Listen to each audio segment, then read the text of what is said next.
এখন ঘড়ির কাঁটায় ঠিক সকাল 6:30। আর আমি দেখো 6টার সময় ঘুম থেকে উঠেছি, আর উঠে তারপর আমার ছেলের জন্য কিন্তু টিফিন বানিয়েছি। তো ওর টিফিনে আজকে ম্যাগি দিয়েছি আর সাথে একটু শসা দিয়ে দিলাম। তো দেখো টিফিন বক্সটা এবার প্যাক করে দেবো আর সাথে জলটাও ভরে দেবো।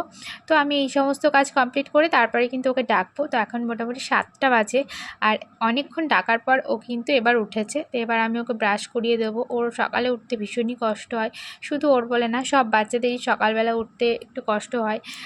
তো যাই হোক, আমি ওকে সেভাবে ডাকতেও পারি না, কারণ আমার ছোটো ছেলে ওর পাশে ঘুমায়। একে ডাকতে গেলে ও হয়তো উঠে যাবে, আর ও উঠে গেলে না আমি একে ঠিক করে রেডি করাতে পারবো না।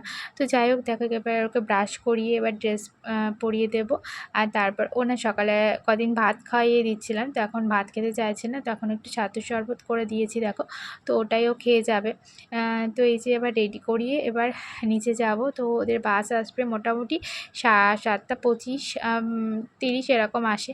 তো আমি 7:15তেই নেমে যাব। তো দেখো আজকে বাইরে বৃষ্টি হচ্ছিল, সেই জন্য ওকে রেনকোট পরিয়েই নিচে নামিয়েছি, কিন্তু বৃষ্টিটা এখন আর হচ্ছে না, কমে গেছে। তো যাই হোক, এবারও স্কুলে যাবে। আর আজকে এটুকুই তোমাদের সাথে শেয়ার করলাম। তো টাটা সবাইকে।